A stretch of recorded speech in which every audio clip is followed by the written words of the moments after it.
Friday, everyone.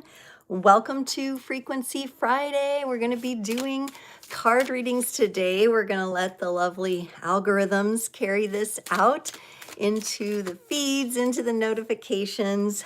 If you are dropping in, if you are watching, definitely get a cup of tea, get a cup of coffee, work and lurk, whatever you need to do, hang out. So here on Frequency Friday, we have a unique mix of astrology and tarot, which I call Astrotarology. All right, we put those two arts and sciences together to ask questions, reflective questions, and get some great insight from the universe for our highest and best good. Okay, y'all, I am practicing not having my glasses on all the time because I am trying to strengthen my eyes, but every once in a while I will have to slip them on so I can see messages and the screen and everything, okay?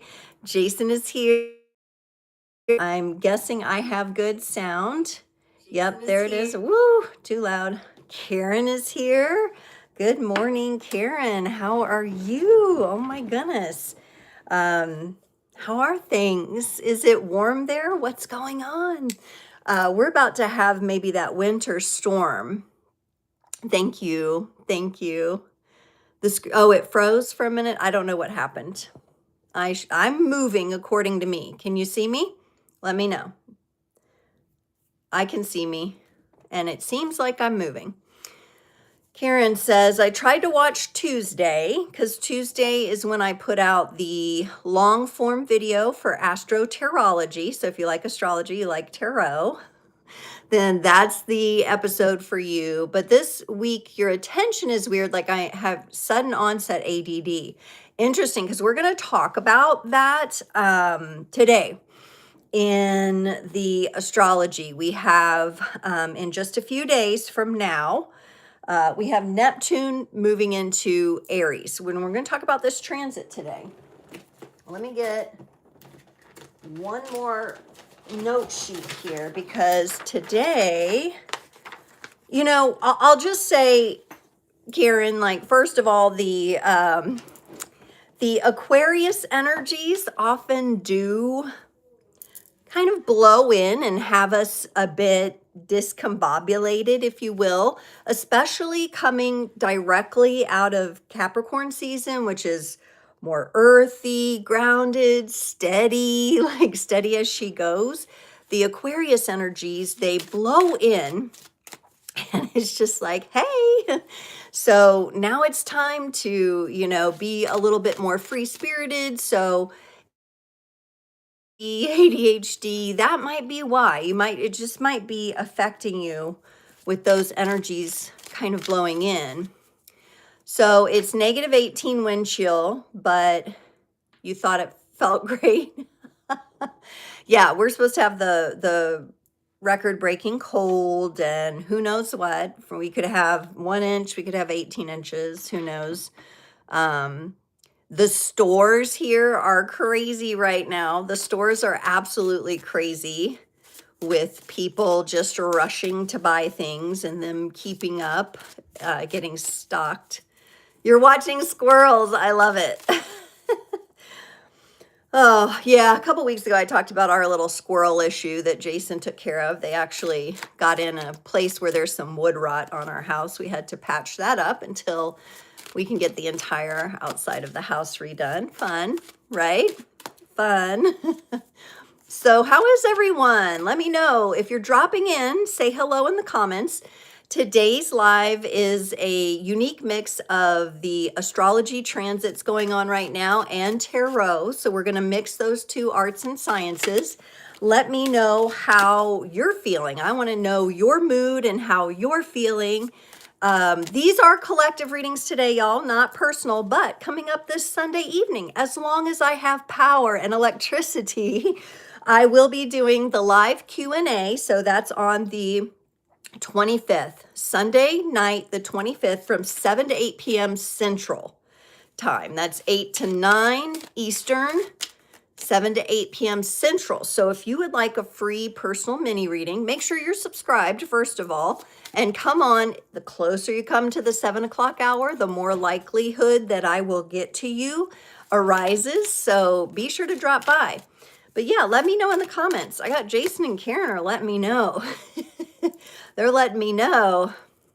Been extra hungry. Interesting. So definitely having some physical kind of effects too from this transition. Yeah, so we're going to hold space for the fact that we've just transitioned from Capricorn season into Aquarius season. Okay, we've gone from earth to air. So if you feel a bit picked up, if you feel a bit flighty, if you've had these kind of strange, food habits, eating habits, kind of going into, or just inspiration for something new, it's a good time for ideas because Aquarius energy is very innovative. It's very electrical and very connected to technology as well. So we kind of have to watch for that. I think there's going to be a lot playing out on the collective field, and I think a lot is coming to light. We know that right now the powers that be, quote, they, are out, meeting as the World Economic Forum, right? And so things are talked about, and we're using our spiritual discernment, right, to maybe tune in and listen to that. But yeah, if you're here, if you're settled in, I'd love to have you drop a note in the comment, put a thumbs up on the video. That helps with our reach today. I wanted to just do another quick reminder. So upcoming live Q&As where you can get a free personal mini reading from me, January 25th, this Sunday night, 7 to 8 p.m. Central. Then again on February 8th and February 22nd. So mark your calendars for that. And today we're going to talk about Neptune moving into Aries. This happens on the 26th, on Monday, coming up, okay? But this is a huge transit. It lasts for 14 years. Hello, 14 years. That's a lot. And so I want to talk about that because what has happened is Neptune did move into Aries last year for a period of time in 2025. Then it retrograded. This is the Neptune, the watery planet connected to the sign of Pisces, right? Emotions, feelings, shamanism, that kind of thing. Then it retrograded back into Pisces, which is where we're at right now, and it's getting ready to ingress. And an ingress is simply, what that means is a planet or a luminary object is entering into a certain sign and house placement. Okay. And with that, it brings a shift of energy. And so this happens on the 26th of this year, and it lasts until, and this is the date I'm going with, but I have heard some different years from different astrologers. So you must follow your own discernment, follow the system that you like, until March 22nd, 2039, everybody. Wow. Okay. Like a 14-year cycle here. So we've got Aries and we've got Neptune, which is Pisces energy here. Okay. Meeting together. We've got water and fire. Let me read a few of your comments. If you're new here or you've just joined, drop in. Let me know you're here. Let me know you're here. Karen is talking about Jason's talking about what they're saying out there because he's really good at keeping the pulse on things. Karen is saying she's getting bursts of energy and also doing a riskier art skill building, like being willing to try the stuff that you feel stuck on. Now, I want to talk to you all who out there who are creators, who are artists, because this Neptune in Aries 14-year cycle that we're ingressing into, right, that we're arriving in, it specifically, and I'm referencing some notes over here, has to do with purposeful art. Purposeful art. So maybe you're an artist and you're working on your craft, and maybe you felt like, okay, I've been working on it. It's good. It's solid. This is what I've been doing. You may all of a sudden have this spark that is going to carry you into the next cycle with your art. Okay, so you may feel like you receive a challenge or you want to challenge yourself in some way. I think you were saying that, right? Being willing to try the things that you feel that you're not strong at with your art. Those of you that are writers, the same thing. Those of you who might just want to adopt a new technique for your workout sessions, your physical body, you may really be feeling like, hey, I want to do this because this shift with Neptune and Aries is going to change our individual and collective identities. So there is a reset going on. And if you'll notice, the last Frequency Friday we talked about the first reset because we were coming right up on the change. And here we are. And, you know, I really feel like this is the entry of the spiritual warrior. We've got the elements of water and fire, very active, both of them, very different properties, both of them, very necessary, both of them. And I think this is going to be really, really interesting and really, really fun. So definitely buckle up, buttercups. Gus Rodriguez, hello. Thank you. Thank you so much. Nice to see you here and welcome to Creators on the Crest. We're going to be talking about a unique blend of astrology and tarot today, Astrotarology. So I'm going to be making connections to the planets and the stars with the cards and the archetypes of the cards. And this is also that you can step more and more into your creative energies, into your gifts, talents, and abilities. This is information that's meant to help you. So always trust your intuition, always use your own discernment with this. However, I think it's very exciting. I'm very excited about today's live, especially because we have a lot of good topics to talk about. Ashley's here. Hello, Ashley. Welcome. Yeah, let me know how you're doing in the comments, everyone. Let me know how you're doing. Say hello. You don't have to say anything fancy. You could just put your mood too. You can use an emoji or two as well. Also, over to the right of where your comments are, there's a little heart. You can hit that. That lets me know you like something that I'm talking about, and I will continue expanding on that. But don't hesitate to drop a question. Today we are focused on collective readings, but I think some of you are going to find that even when I read collectively, you might feel like some of the messages that come up are personal to you. Because the way I read energetically, it's my greater being connecting with the greater beings of my audience, whether they're live or on the replay. So chances are I'll pick up some energies that are related to what you might be going through. Okay, so a little bit more on the astrology here. Neptune and Aries, we talked about it ingressing, right? Neptune is ingressing into the sign of Aries. It has been back in Pisces, and then it will stay there until 2039. Hello, Sergio. Welcome to Creators on the Crest. This is a long-term cycle, everyone. This is about a shift in collective and individual consciousness. Identity is going to be shifting here. So I want to talk about Aries real quick because this is an energy we're getting ready to go into. All right.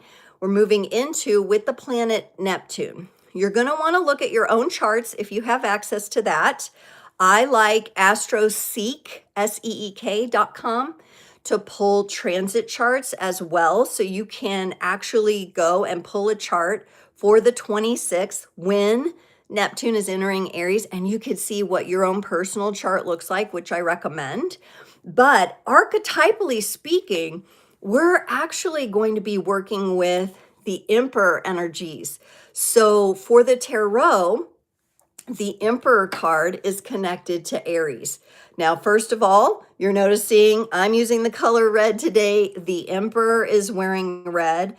The Emperor is an energy of masculinity.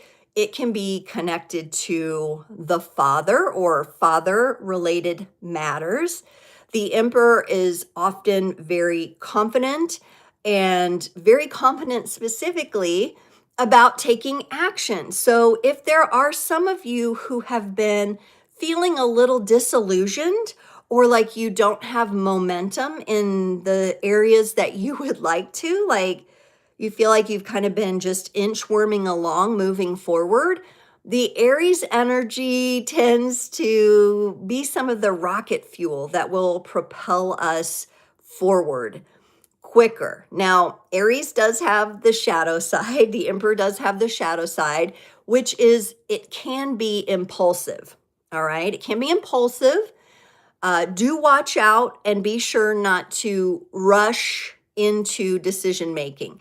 That's why we spend a lot of time in Capricorn season, right? If you've been following along on the Frequency Fridays and the Astrotarology, we spent a lot of time with our foundational structure in Capricorn season, making sure that was sound, making sure that was secure, making sure our foundation was set energetically, right? Spiritually, so that we can take proper action. Aries energy does have a tendency to leap before it looks sometimes and be impulsive, skip steps, things like that. So you will have to watch out for that. But what I love about the Emperor, it's the number 4 card. And the 4 card, the number 4 in numerology, I should say, number 4, is about stability. It's a square. So it does connect back to that foundation. And I think some of you will find the more you did the work in Capricorn season of setting that foundation, the more confident you will be to take the measured action that you need to take. Not impulsive action, but measured. Let me check in with your comments here. Yes, very good point, Karen. You know, the astrology transits as above, so below when we talk about the laws of alchemy and natural law. It does personally affect you. So, yeah, that's why I say, you know, sometimes people videos that are collective, but I have never had that experience. I tuned in somewhere messages I need, right? So whether it's the astrology or the tarot or both, or something that I share randomly or that someone in the comments says, even, you'll get the messages you need. You're wearing red today, Ashley. Nice, nice prepping. You know, it's a very rooted color, very grounded. It's also the color of like blood, the stability in our bodies. Well, we'll say blood when it's oxygenated, right? To be specific scientifically. Brandon, thank you for the offer, but I am in a relationship. So that's very funny and kind of you. Let's talk about now, okay, the Neptune energies that were connected to Pisces, right? So we have the air energy. This is the energy, the confidence, the knowingness. Their Neptune energies are connected to Pisces themselves, and Neptune is coming out of Pisces. We're talking about illusion. I actually have 2 major arcana cards here that I want to share for Pisces, okay? Because as a reader, I feel that both of these cards are applicable. First of all, I'm going to show you the Hanged Man. It's the number 12 card, which also Pisces energy is connected to 12th house energy. It's the 12th sign. Some of you are going to be like, oh no, not the Hanged Man again. This has come up. We have worked with this energy. This is the energy, yes, it is the energy sometimes, Pisces energy, of feeling like you're in dreamland or things are a bit illusionary. There we go, illusionary, right? You might be moving through illusions, but the Hanged Man also represents an intended sacrifice to the self, to actually work through, to actually relegate oneself to a paused position so that they can see things more clearly. Like, for example, Karen, you and I talked about this Hanged Man a lot in the latter months of the last 6 months of 2025, because it was coming up as you were navigating some things. The Hanged Man is a very, very valuable energy. And I think it gets a bad rap sometimes with readers because we'll just say, oh, you're stuck. You can't figure things out. You know, that's the Hanged Man. And yes, it can have that. But look how purposefully positioned this Hanged Man is, you know, looking like we're in a little number 4 there too with the legs, right? And it is about finding the alignment. It's about finding the balance. It's literally about pausing and surrendering yourself to the tree of life to actually have the communication within that you're looking for in order to expand your world. So I do believe Pisces energy is connected to this because Pisces energy is the shaman. It's the energy that's meant to connect heaven and earth, okay? Through who? Us. Through sentient conscious beings, right? And of course, Pisces also, we're going to honor the emotional energies of Pisces. We've got the moon card here. All right. So we have two cards that I like to actually consider for Pisces energy from the major arcana. Okay. But you can see how different these two are from the Aries energy. The moon card brings in the more watery vibe of Pisces, the more emotional feel, the dream time qualities, okay? Sometimes I connect this card to Cancerian energies, which is Pisces' sister water sign, but the moon card very much trying to walk through a portal, trying to figure things out, being surrounded in darkness, but paying attention to how things are being illuminated through the darkness, right? When we talk about how we observe the reality field, mainstream, all of that. Karen says, maybe for the, you were saying maybe why, because I was talking about artists and how they're going to have like purposeful design. It's going to be very purposeful. That's what this is for too, this energy. It's very much connecting your art and what intrigues and initiates and stimulates your art into very purposeful experience for you and the people who enjoy your art. You say for the first time in your life, you're willing to retry the same painting over and over every day. Normally you wouldn't have the patience, but the Capricorn may have taught that this was a worthy task or goal. I love that. Exactly.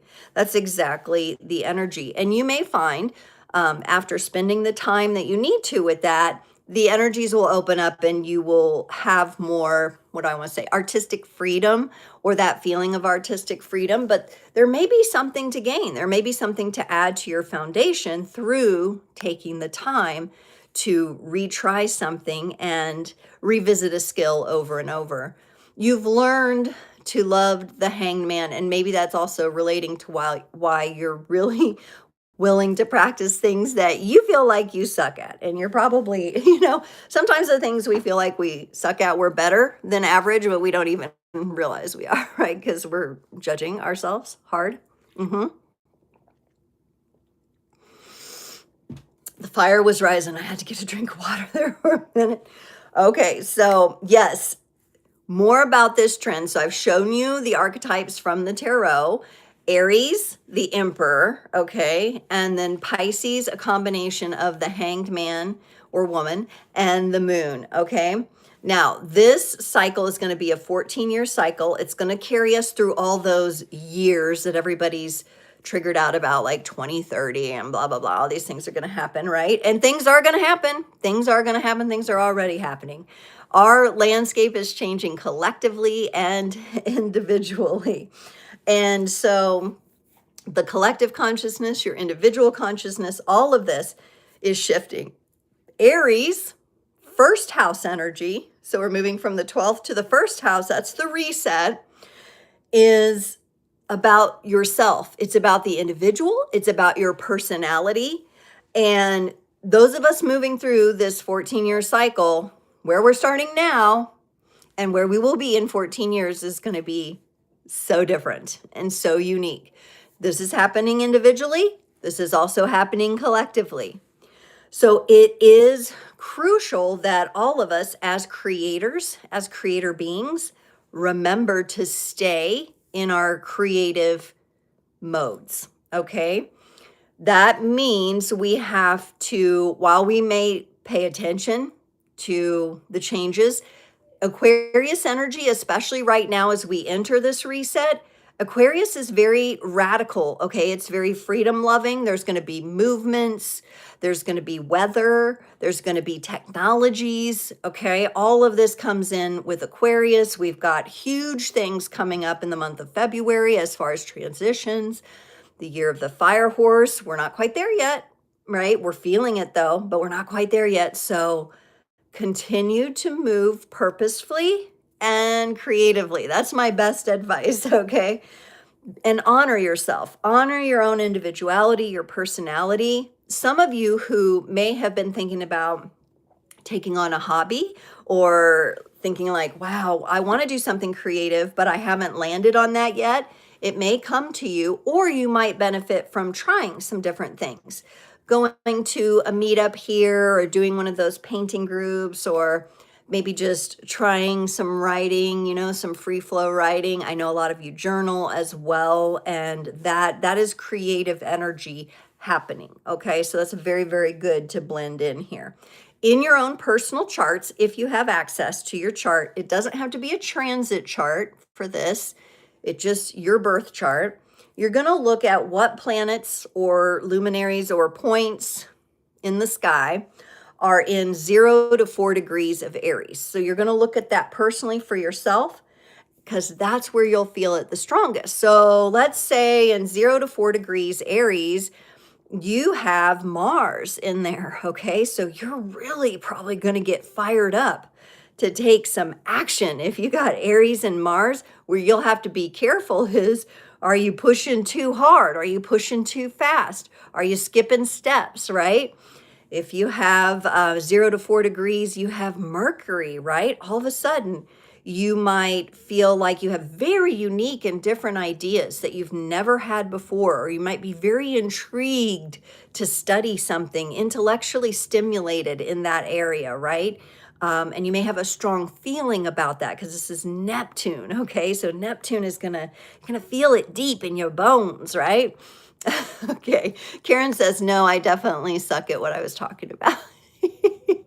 Well, I guarantee you I'd probably be right in that boat with you, learning. That's what we're perpetual students.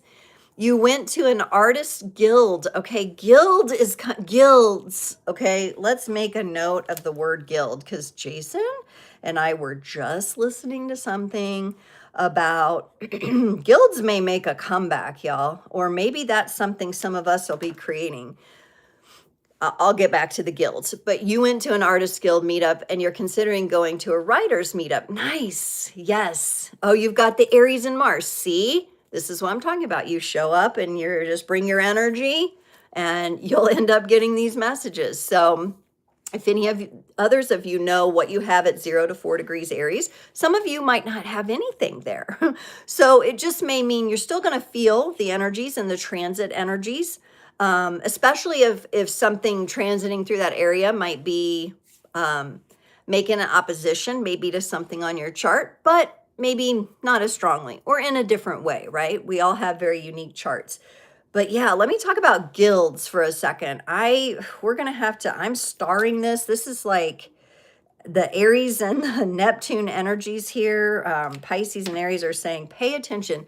There's a really good video that's been around a minute. It's by the Northmen's Guild, which is a guild of, I believe, woodcrafting men in the North, like in Scandinavia. And they do a video that talks about what their anchors are, what their foundation is based on as a guild. And guilds, I think, can be a little dangerous to the establishment, right? Because it's collective minds and hearts coming together into art, into communications, into writing, into physical health, right? And begins to share creative ideas. So we're going to make a note of that. I don't know where that's going quite yet, but that is standing out. And it's just really interesting that that's the word you use there. And maybe being an artist, you're familiar more with like a guild and the setup of a guild and everything like that. But I'll have to get that video from Jason too, because he had a good one he was listening to the other day that addressed that. And I just happened to, my ear really caught that. Let's get into the oracle reading, shall we? Karen says, it's funny because the guild meeting was on micro guilds with, see, this is Aquarius energy, micro guilds within the community, potters, quilters, muralists, artists, trading cards, public art, etc. Okay. This is Aquarius energy. This is the Aquarian energy. We're not forgetting that. We're talking about Neptune and Aries a lot, but we're not forgetting we're in Aquarius now. And we're also in the age of Aquarius, right? Entering into that and still in the beginning. And so we're craving this. We're craving community. A lot of you have felt maybe a bit recluse, a bit hermitish, are going to maybe be stimulated to get out into community and find the right groups. Takes a little seeking. Facebook has groups, there's Meetup, there's all kinds of ways you can find public activity that works for you, community activity. By all means, we do want to be discerning about communities, right? Because we also have, coming out of that Pisces energy, the illusions, the cult, kind of energies. So guilds to me tend to be maybe the healthier, more creative way of bringing communities together, right? And the fact that the powers that be considered those dangerous at one time and worked to get rid of them because they work to protect their members and to uphold the integrity of the members in the guild, tells us something. That tells us something. So, but I do want to get into this oracle reading. We're going to use 2 decks today. In honor of Aquarius season, we're using the Sacred Rebels Oracle. Let me show you the box here. It's really, really cool. So, Alana Fairchild is the author. And we have our maiden, our mother, our crone on the front there. And they're just really, really, really deep cards. I like the deep, fun cards like that. And then to kind of have a little fun with it, maybe be a little bit cheeky, we're going to use, also get a affirmation for badasses, okay? We're going to get affirmations for badasses to go along with it. Jason got me this deck. I've just newly been working with it. So we're going to have a little fun with that because this is a time where we want to feel empowered. We want to feel the growth. We want to feel the innovation. We want to be a part of it. So our oracle reading, and these words kind of caught my eye, came to me. I don't even know where I read them, but Neptune moving into Aries here during Aquarius season is like a cosmic dream catching fire. A cosmic dream catching fire. How fun is that? All right. So our oracle reading today is about the sacred spark. The sacred spark, not only that is within you, but that is you. Okay. That is your unique fire blueprint in the world. All right. So first we're asking, okay, Aries, my nose is running, the energies, that's an indicator the energies are starting to move. Okay, what is your soul ready to say out loud? What is your soul as a creator ready to say out loud? Because Aries will bring voice to the emotions, to the feelings, to the intuitions, to the inspirations. What is your soul ready to say out loud? We're going to start there. And our first card up is a number 39, for those of you who like to jot down the numbers and reference those. Free from judgment, free to love. Free from judgment, free to love. I really feel like this almost looks like a She-Hulk here because it's all green in this card. Free from judgment, your soul may be ready to release some judgment. This could come in the form of a recognition of how you judge others or judge situations. This could also come in the form of self-judgment, okay? And this could, with Aquarius being our season here and freedom being connected to Aquarius, this is that desire to voice how you feel and have such a degree of love, within yourself, to have such a degree of freedom from the judgment that maybe you fear. Okay, it's fearing how others may perceive what you have to say. We're freeing ourselves from that. This is huge. Your soul is ready to let go of the stories that your mind tells you that prevent you from saying the things you need to say. Karen says it looks like Wicked. Izzy's here. Hi, Izzy. How's it going? Welcome, welcome. Yes, hello. It does look like Wicked. It's that green, that witchy green color, right? Look at that beautiful card. I really love the dots of light as well, representing the energy being freed or released.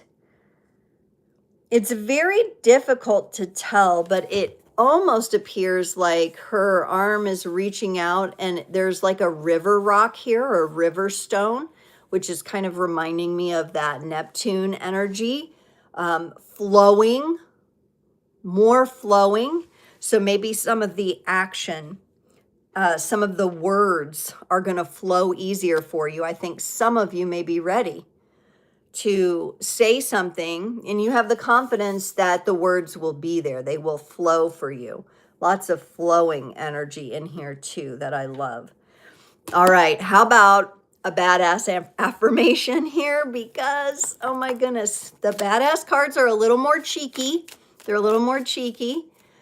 So our soul is ready to speak about freedom from judgment. We're not going to hold back what we say because of the stories in our mind that tells us someone will react that way. Maybe because a parent or somebody said something when we were young. You know, those old stories we hold on to. We're resetting all of that. And we're going to open up into saying what we love, saying it with love, loving ourselves through saying it, right? But let's get a little cheekier here with a badass affirmation here, okay?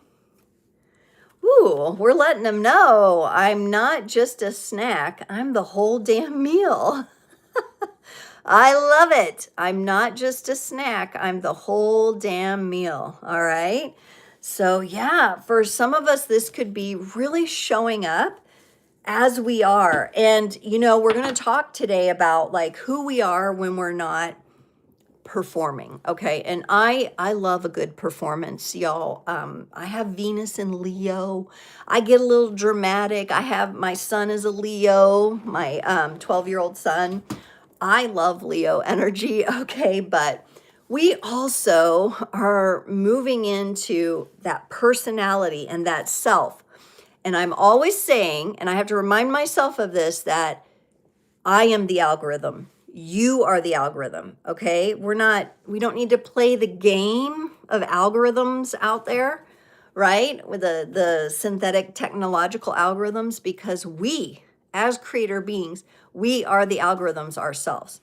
And I think it's going to become increasingly important to remember that. And I think those of you who are struggling with the stories that prevent you from showing up, from saying what you need to say what you need to say. You know that song, John Mayer, right? Say what you need to say. I'm not sure about him, but I like that song. This is going away, and we're going to be able to say what we want. Now, some of you may feel like, well, I'm already pretty good at, you know, I'll say things. I'm a bit outspoken, or I'm extroverted in that way. So there may be a little more subconscious things going on there, or you may see this in people around you as well. It's going to get interesting with that. All right, next question and next card. For those of you that journal, which version of you is being dissolved to make room for this ignition? What version of you is being dissolved to make room for this ignition? All right, so igniting into Aries, it's that spark, it's that fire. Let's see what we got here. And feel free to share. If you'd like to share in the comments, like what parts of this stand out to you, or maybe what you want me to go more into. Let me know. Oh, and yeah, Karen, you're making a one way to look at this is like fireflies in her hair. I love it. See, I love when you all recognize things or see things and share that. That really is helpful. So what version of you is being dissolved to make room for this ignition? We got number 17. What is already with you? Okay, what is already with you? To me, I feel like this card is a bit of a paradox when we're looking at this question, the version of you. I think several things are happening here, all right? Especially as we think about Neptune has retrograded back into Pisces, the receptive energy, and it's coming back into Aries, the active energy. So really, this to me talks about for the last 14 years when Neptune has been with Pisces, okay, the different energies that each of us has experienced and received. So we're going to look at kind of the receptive energies first. We have made decisions about that energy. We have used discernment on what has been received. We have digested. And I'm getting a big bubble that wants to just kind of come up. There's energy that wants to come up because there is an integration of what we want to keep from the last 14 years. And there is a definite awareness of what we want to release. And I believe this transition of Neptune into Aries comes with that release. So we have both the receptive energies, looking at what Pisces energies have done for us and what we've learned. Also, what illusions have we received? How many things did we find out over the last 14 years we thought were one way and they ended up being something else? How many popular figures, cults and things like that came to light, right? It's that kind of energy. We're using that internal guidance system to say, you know what? And for me, let me just explain, a lot to do with the New Age movement, okay? Because I felt very locked down when I was young with the Abrahamic religions, you know. For me, it was Christianity. And I felt very caged in that spiritually. And when I came out of the cage, I went right into the New Age. And I was like, oh, yeah, blah, blah, chakras and blah, blah, blah, you know, and all this energy. And then after I received all that, I had to sort through, just like I did with traditional Christianity, what is the essence that I want to keep and integrate here? And what do I need to let back go? Because that, when it got way too airy-fairy and hippy-dippy and burping butterflies, literally farting rainbows stuff, you know, let go of it. You know, it's not all love and light. You got to have the shadow too. This card is also showing us that light and shadow here. All right. And so going into the active energies then, so what we've received, determine what to integrate, what is the essence of what we've received, and you can apply this to anything you've learned over the last 14 years or anything you've absorbed, right? And what are we going to release back out? And so the Aries energy comes with the active release, and knowing we're here with the white butterflies, there's a purity to this. We've been transformed by this energy that we've digested, integrated the essence, and we're releasing what we don't need to hold on to. We're releasing it outward. All right. So this can be what we've learned about, like for me, what I've learned about New Age traps, for example. For some of you, it's religious. For some of you, it could be even so far as to go to the physical body and thinking like, you know, you take this one supplement, it's the end all be all, right? But you notice there's more now, you're multidimensional. There's more ways to take care of your body. This could be on a physical level for some of you as well. This could be on a mental level, right? You've taken in a lot of information, and the mind, that your computer, your mind has sorted through that. You know, it's maybe recognized some of the viruses, right? That's going to be some of the, oh, what do they call it? I can't think of the word. Ooh, the perimenopause is coming back here. Psychological operations is what I'm trying to say, right? And releasing some of that energy.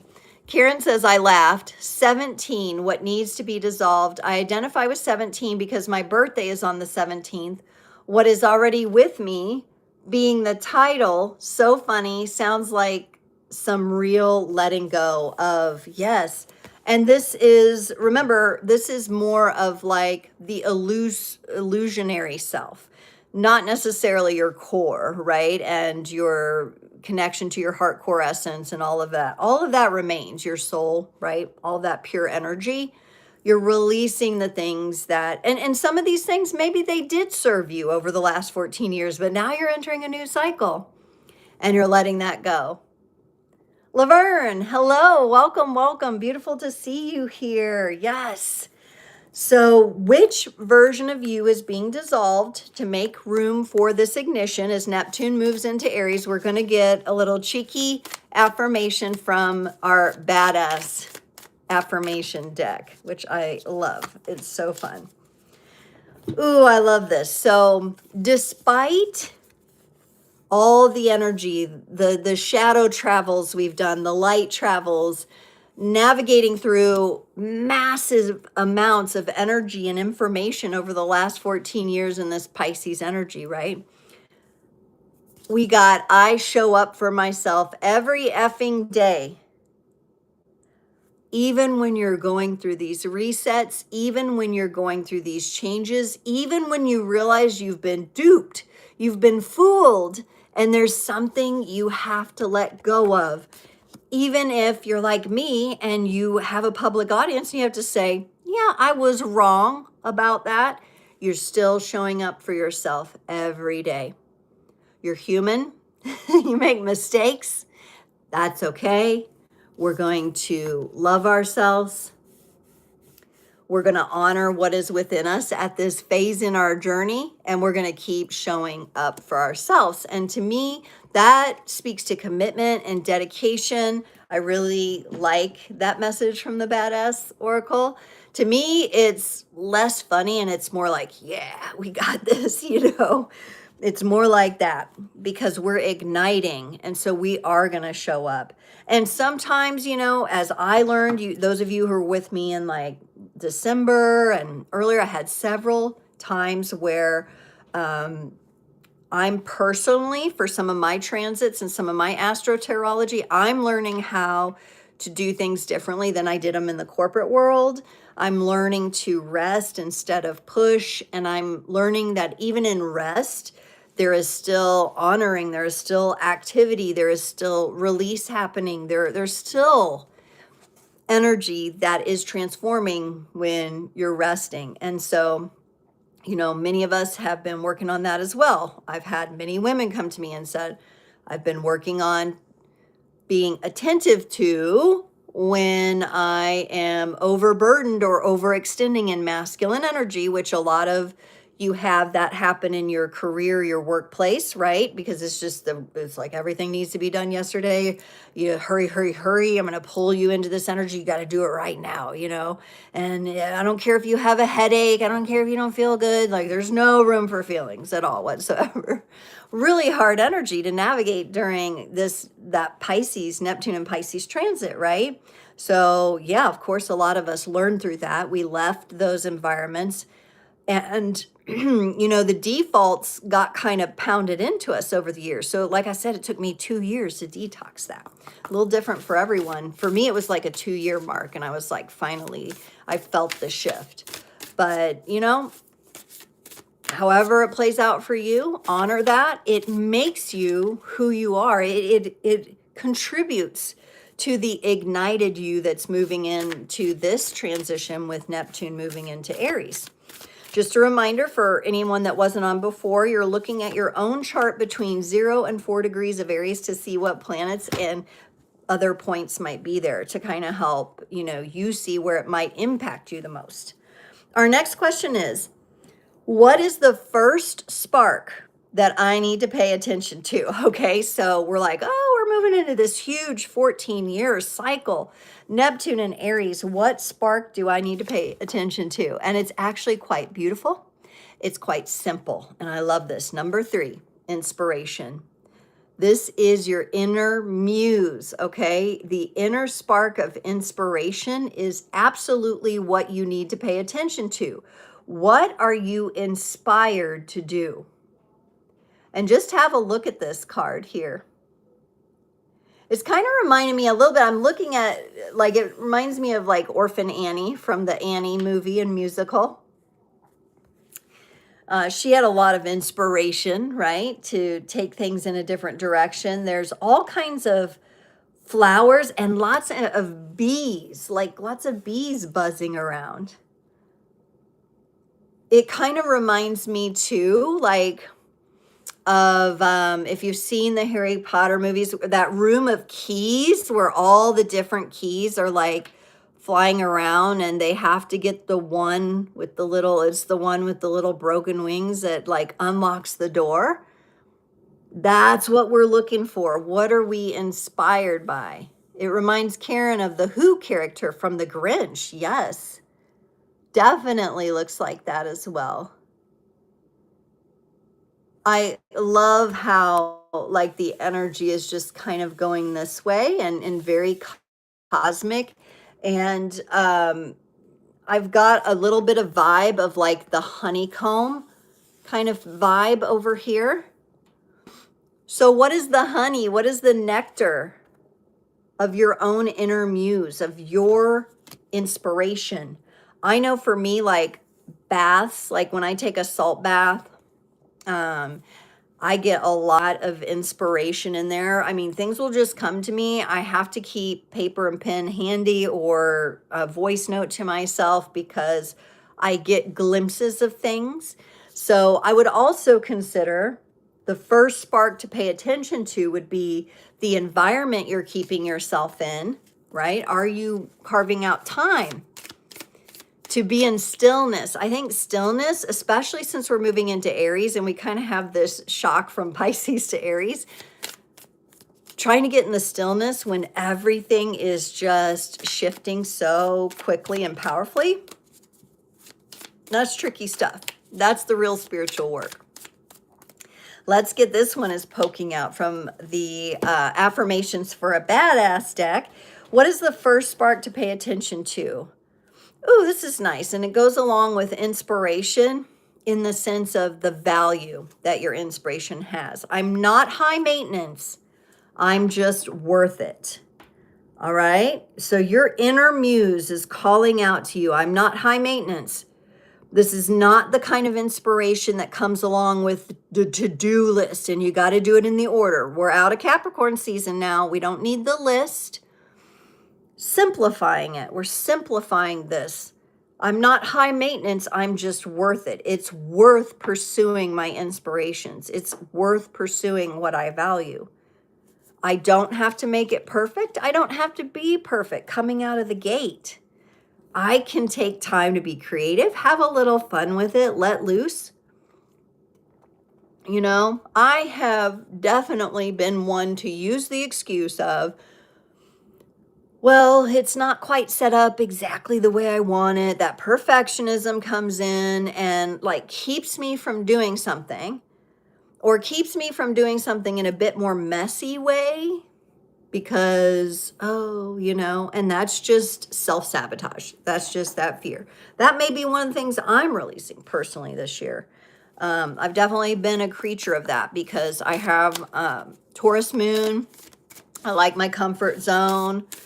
I like my comfort.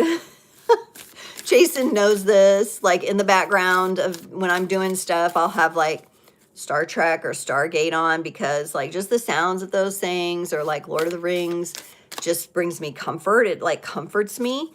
And, or, even though I'm not that big into football and stuff like that, just the sound of the games on in the autumn and, like reminds me of my dad, and like it's comfortable, right? I get comfortable in things, and that's okay. We all have our things. Some of us like ice cream. I don't. I'm like the weird person who really doesn't like ice cream. I like the occasional gelato, like a little small cup.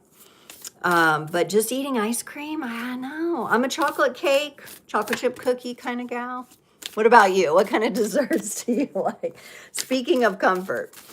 Now we're about to get in. I guess I needed a little comfort boost before we get into the next question, because this next question is, what is the divine risk? The divine risk you are being called to take. What is the divine risk you are being called to take? Ooh, boy, this can feel risky sometimes, and it's going along with the energy that I talked about in this previous card, which was showing us the receptivity and then the active energy we got, and this is number 27. So we have a 17, now we have a 27, receiving. The divine risk of receiving. Oh my goodness, universe forbid if you get help. If you allow someone to do something for you, if you let go control over something and let somebody else pick up the slack. Oh my goodness, if you don't open your arms to taking that chance, to sending in your application, to applying for that job you've always wanted, to showing up with a personal trainer to receive instruction on how to best move your body and hit your goals, right? Whatever it is for you, this is the divine risk. Being willing to and opening up to receiving. Receiving support, receiving help, receiving abundance. Who knows what form it may take?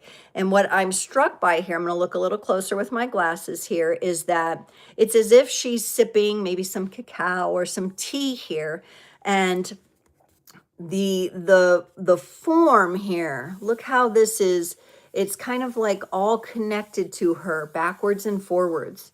It's really feeding her energy, being able to put herself in a receptive state. All right. So those of you really blocked against asking for help or just opening yourself up to support without getting tied into it has to come in this way. All right.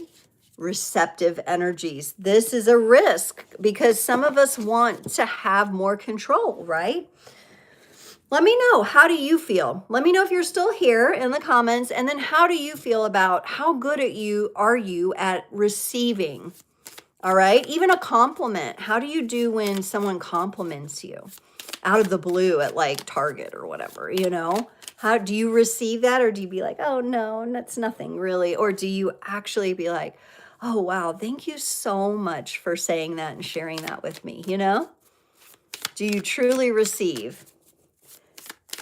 And this is a divine risk because some of you have opened yourself up in the past and someone has let you down. All right. So there may be a little bit of healing in there. But let's see what the badass decks, let's empower ourselves a little bit through this one, through taking this divine risk to receive. Oh, and here it is. And I feel like this is kind of the Pisces energy showing up, which we talked about, Neptune and Pisces. And now Neptune and Aries is saying something here. I'm the CEO of my life. I hire, fire, and promote accordingly. This is energetically, y'all. I'm the CEO of my life. I hire, fire, and promote accordingly. So as you trust yourself to receive, you also have to be willing to trust yourself to be the creative executive officer of your own life with the authority, Aries, active authority, to keep the energies you're receiving, to return the energies if they are not a vibrational match. It's about trusting yourself to take appropriate action, okay? So we've got the ability to receive, the risk to receive, knowing that we can trust ourselves to be the creative executive officer of our life, all right? And that we have the means, the wherewithal, and the will to have the appropriate boundaries with those energies. Cool. Okay. Last question for our oracle reading, and then we're going to get into some really cool breakout tarot readings as well.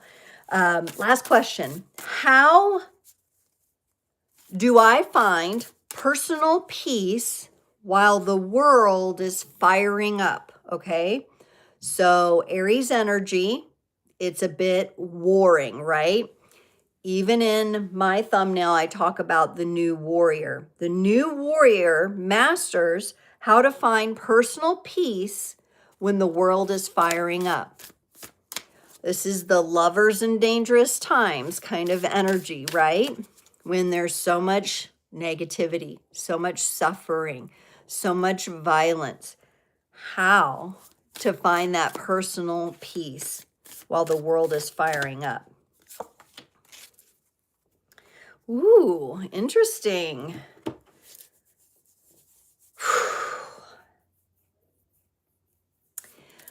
I think this is a bit of an invitation on this one here. I think there's a little bit of challenge in this as well from the universe. We got number 6. Number 6, I will say, in the tarot is connected to the Lovers card. So it's interesting. I was just talking about that. And this card is shock of the new. And finding our personal peace honestly means bringing the new energies. Because you are here, you've gravitated, somehow you found creators on the crest, and you've listened to this. You are in your creative energies, or you're working to be in your creative energies rather than reactive energies, okay? So this card to me that I'm going to show you is speaking to understanding the difference between creative and reactive. All right. Content creators are aligned with what they find value in. Content reactors are chasing algorithms, stealing other people's reels and repurposing them and making them their own, that kind of thing. Okay. So shock of the new. We're meant as creator beings to bring in the new energy. And what I'm really getting in her face here too is unapologetic kind of stare here. I don't think we're willing anymore. This is a bit of a stronger stance. We're not willing to risk our peace for all the noise from the outside, because we have the understanding that the more we can find those peaceful moments where we do find personal peace, where we do find stillness, we find peace with ourselves, peace with our family, peace in our relationships, peace in our careers, that energy is creative and it's creating the new reality. It is going to be shocking to other people because it's a new energy. It's an energy. It may even be part of our ancient future.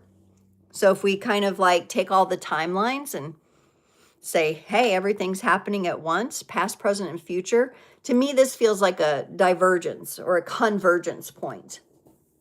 Shock of the new. There's going to be a lot of new technology coming out. We're in that age of Aquarius season.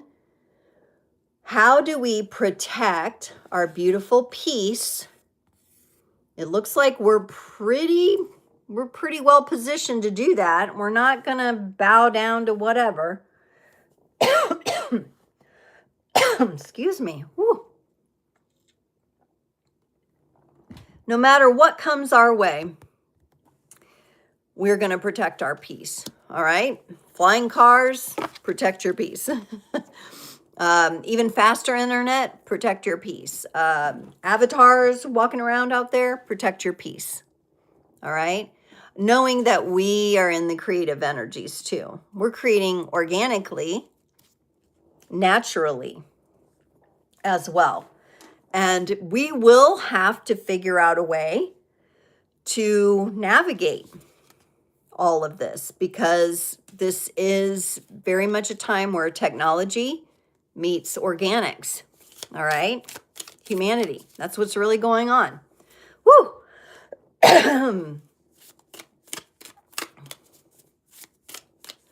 Wow, we got someone here who's a little bit reactive. No, you can move along.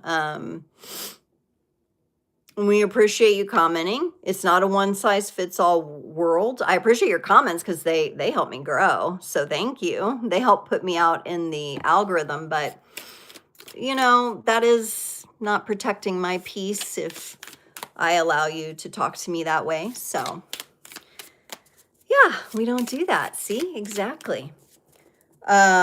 What that person does not understand, okay, that is someone who's focusing on the external environment, on the reactor field, okay? So somebody who reacts that strongly, trolling or whatever, they've still taken the action to say that. Maybe it's a bot.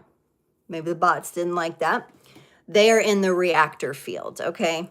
And we are in the creative field. So shock of the new. Sorry to shock y'all there. Sorry to shock those who are struggling or need to feel like they need to troll. Of course, peace is about everyone. All right. Duh. We know that. All right. But it starts with us. If we're in reactor energy, we're never going to find that. And if we're never going to find that, we're never going to create that. And it's never going to ripple out in the world.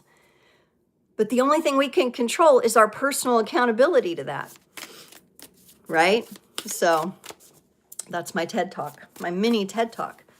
Let's go back to the badass deck. Finding our personal peace, protecting it, and knowing that it feeds our creative energies and that we are then creating the world that we would like to see.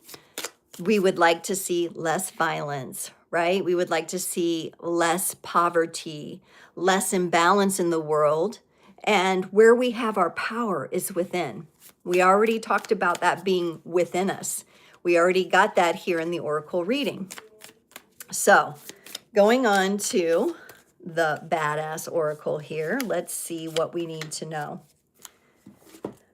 How do we find personal peace while the world is firing up?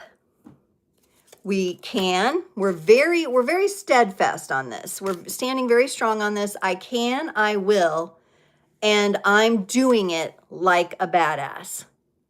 No matter if the reactors get shocked and throw a fit, have a little tantrum, I can, I will, and I'm doing it like a badass unapologetically, okay? Aries is going to do it. They don't stop to apologize, okay? Neptune and Aries, that's why we build a strong foundation, creators. That's why we anchor into our strong foundation so that we create from that place of alignment with natural and cosmic law. That is the key here. You cannot spin out in the reactive field and think that you're going to be in a creative energy. That just... You cannot do it. No one that I've seen do that successfully. Some people can navigate it for a time, but if you allow yourself to get absorbed in that, and you're unwilling to look at your own journey, your own personal journey, good luck, sir. Good luck, ma'am. All right, let's get into explaining the Breakout Tarot reading. So we're going to pull in Tarot. I shared some of the major arcana at the beginning that has to do with Neptune and Aries. We looked at kind of the Pisces energy. So just a quick refresh. The Pisces energy, the Hanged Man and the Moon. All right. The Aries energy of the Emperor. So we're going to hold these kind of as the energies that we are interacting with from a big cycle perspective over the next 14 years over this transition. We're moving into this stronger energy. The Oracle reading kind of really landed us in that unapologetically, right? Because once you're in that creative field and you're taking aligned action, there's no stopping you, right? Let's get into the breakout readings. Now, there's going to be 3 of them today. The first one is going to be about the identity reset. So we're in the very beginning of this Aries, the 0 to 4 degrees, personality, the self. First house energy is all about the self. It is all about personal power. So we're going to talk about the identity reset that we might be having. One of the questions that we'll ask is, who am I when I stop performing for the world? Like the nuts and bolts, get down to the nitty gritty of who you are. The second reading will be the intuitive weapon, okay?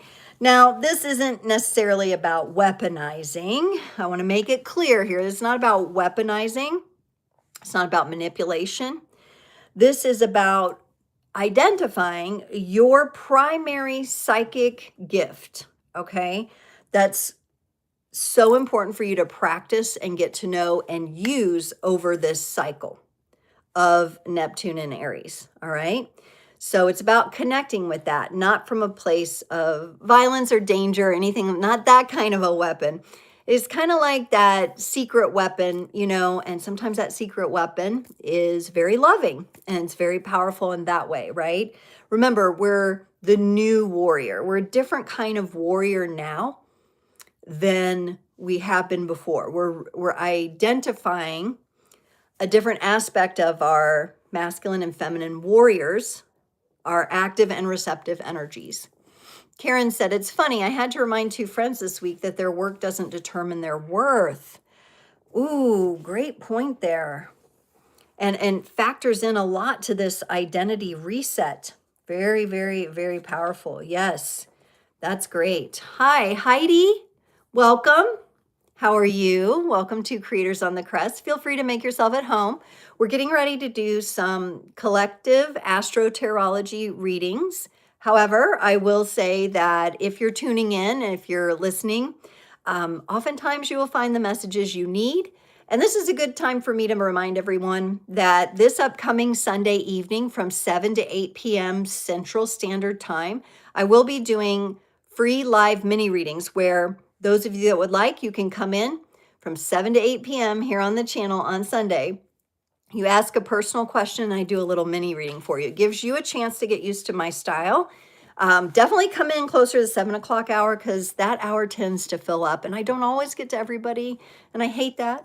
But, you know, we do have to have boundaries around our time. So let me go back here. We've got the identity reset reading. We've got the intuitive weapon, your psychic gift that you're meant to explore and get used to over this cycle of Neptune and Aries. And then third, we have the mission ignition, okay? What impossible dream is ready for immediate action?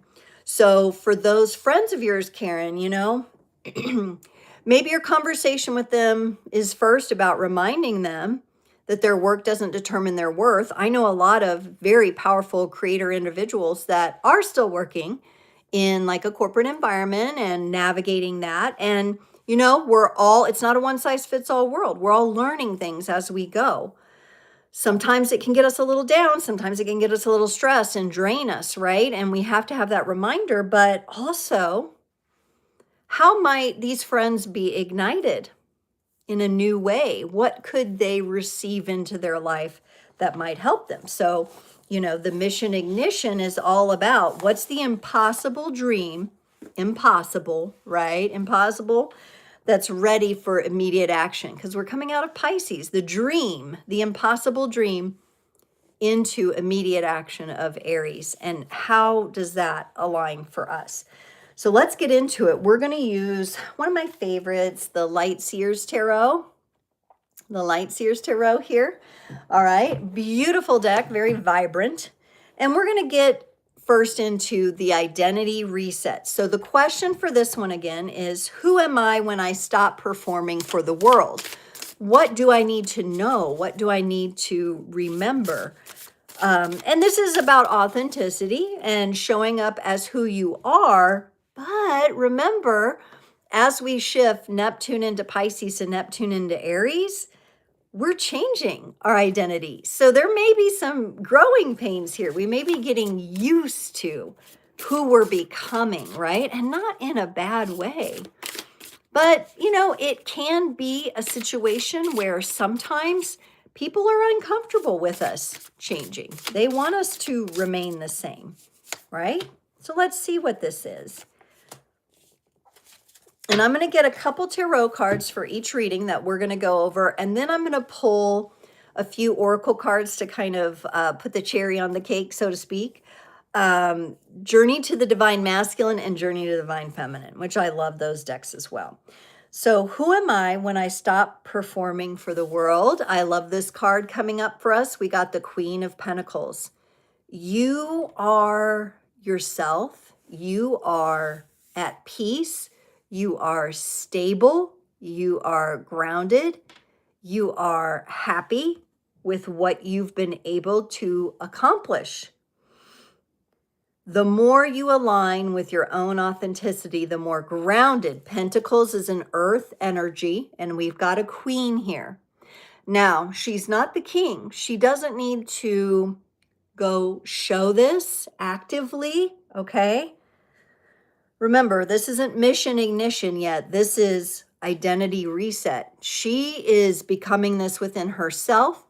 She is solidifying her confidence, her esteem, her energy. And it is not only heart-centered, but with us having an orange pentacle here, we have some of those sacral area energies showing up of having a grasp on that. This to me also, when people stop performing, right? This would be like, we see a lot of content out there right now, and I'm this age, perimenopause, menopause, right? That's a very popular thing to talk about right now. And do skits on, and there's a lot of funny skits, and a lot of them are quite true and everything, right? A lot of them are like that. But then there's also the way that you are feeling day in, day out, like a woman who's going through those hormonal changes. And she is learning to find peace within herself, to accept herself, to accept her aging, right? For some of you who are younger, this is accepting your maturity, maturing into the next level of life. Some of you may be becoming parents. That's this energy, and you're really focused on providing stability, right? So this queen, this could be asking you also, what kind of parent are you? What kind of mother or father are you, right? How do you want to mother? How do you want to father? How do you protect your own sanity and peace as well? Yes, and if you're enjoying this, I would love for you to drop a comment, hit the thumbs up. We appreciate the support here. And we're looking to bring more creators into the community. We have a great time hanging out every Friday, and there's more content on the channel to enjoy. Now, let's move into this next part, because we are getting a little spark here. Okay, we're getting a little spark with the Four of Wands. And I love this because these women are just free flow dancing. Okay, Four of Wands. Now, what's nice is we have the four again, like the Emperor that represents Aries. We've got the four, we've got stability and safety, and we have a container for which to explore this energy. This is not a choreographed dance.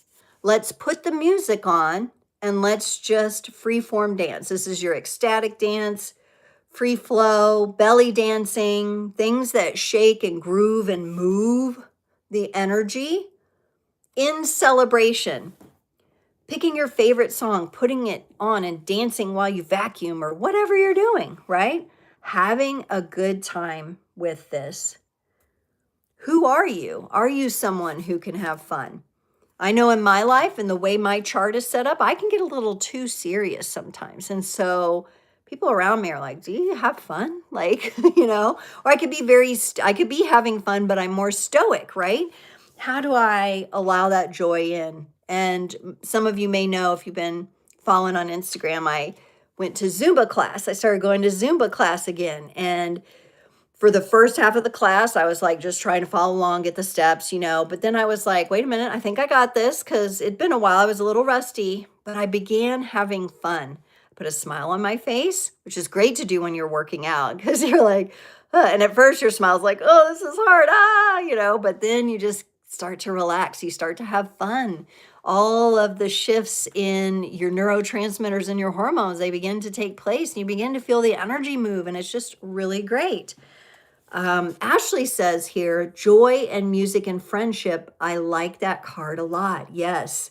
This is the Aquarius energy here being shown too, of getting together with others in these spaces and places, having a little bit of fun with other people. So who am I when I stop performing? I'm the person who is protecting their peace, yes, but is also enjoying things.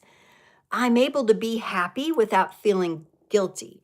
I'm able to let the music move me. I'm able to be carried away into a story, right?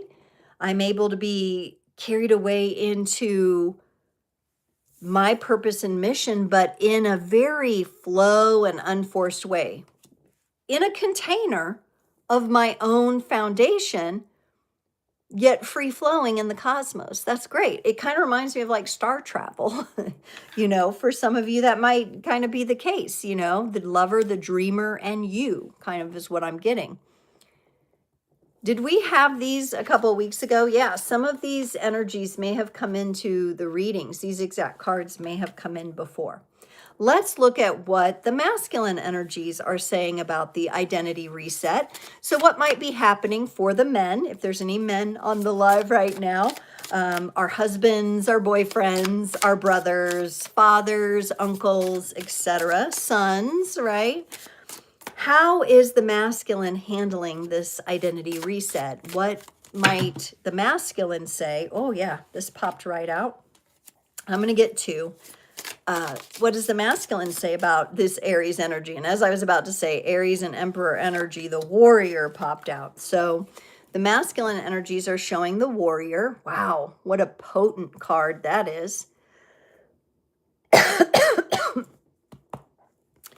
It says, awakened warrior of the heart. I love it because I was getting that men are redefining what it means to be a warrior. Gosh, there's a lot collectively to be released around this. Good book to go along with this is The Art of War, Sun Tzu, because it talks about themes that you can apply to like your own personal, when you get in the personal and collective warfare, like how to navigate the energies. It says here, surrendered to the ego and struggle. So we've surrendered the ego and the struggle, reconnected with the heart and the divine, and a return to love. That's what the masculine is saying. I love that. I love that. And I think we are seeing that generationally. I think we're seeing a lot of the next generation not wanting to have anything to do with violent wars, having to do with, this is having to do with the peaceful warrior. This is having to do with navigating, still standing one's ground, still being strong, but maybe so developed in the energy that war is completely avoided because of the new heart warrior energy. I'm really liking that. That's that new warrior energy that is on my thumbnail for this video. The masculine, numbers 444 come up on the clock here. So those of you who see repeating numbers, got a lot of fours. We've got the 4 in the Emperor. We have the 4 of Wands from the tarot reading. We've got 444 specifically on this card, synchronicities. So the masculine energies, and this is for the men out there, you are reminding us of the synchronicities that bring us into the stability. And I'm also getting like there's something to do with the timing aspect. Like the masculine is letting me know it's time. There's men in your life that know it's time. You're going to be seeing the identity shift in them. And it's going to seem to go along with what you're experiencing if you're the feminine, okay? So this is for our masculine energy. Synchronicity 444. Synchronicity with stability. I love that because I really feel like we're getting a lot of reminders that we did make the most of the Capricorn season. We set a really good foundation. I mean, at the end there, I felt like we were pounding in the same reminders about structure and the foundation for ourselves moving forward. But I think we're getting a lot of confirmation that we've done a good job with that. It's paying off. And we're getting that from the masculine.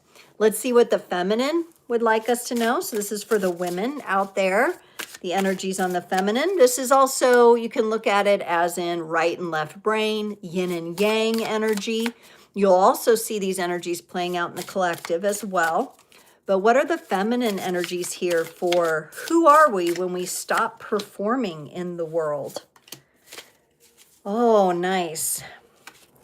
We got assertive, okay? So the feminine energy stepping into this Neptune and Aries, right?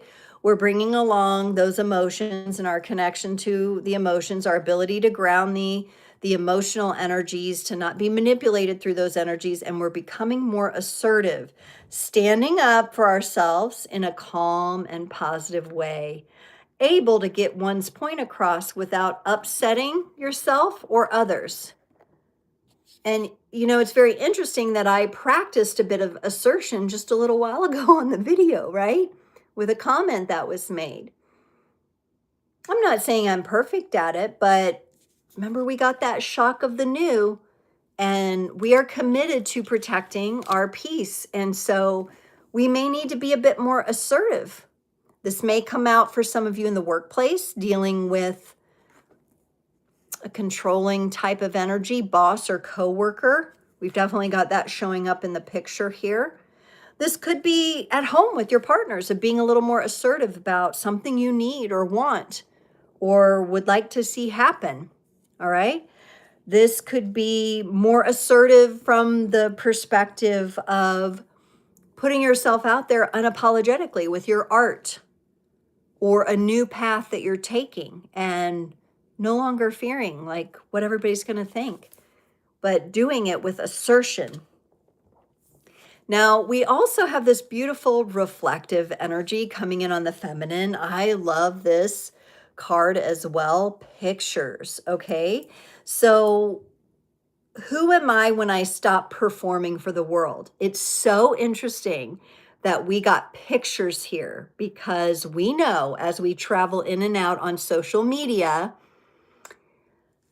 I mean, we do see some people put up pictures of themselves when they're at their lowest, right? And that helps us understand how authentic that person can be. But we see other things where everything just looks picture perfect, right? And we're like, how can that be? They're always like so happy and So I think there's an element of our discernment about social media and how we take things in. This could be looking at pictures of ourselves. When you gravitate to a picture of yourself that you like, is that your authentic self speaking up? Or are you worried about, oh, somebody might think I didn't do my makeup very good, or, you know, something like that, right? What are you having a doubt? So in this way, we can practice with pictures. And the feminine energies letting us know this is a way to discern performance versus authenticity. Now, I'm not talking about art and drama and theater as a form, because I can appreciate a good performance, right? But knowing the difference for ourselves, what do the pictures tell us really?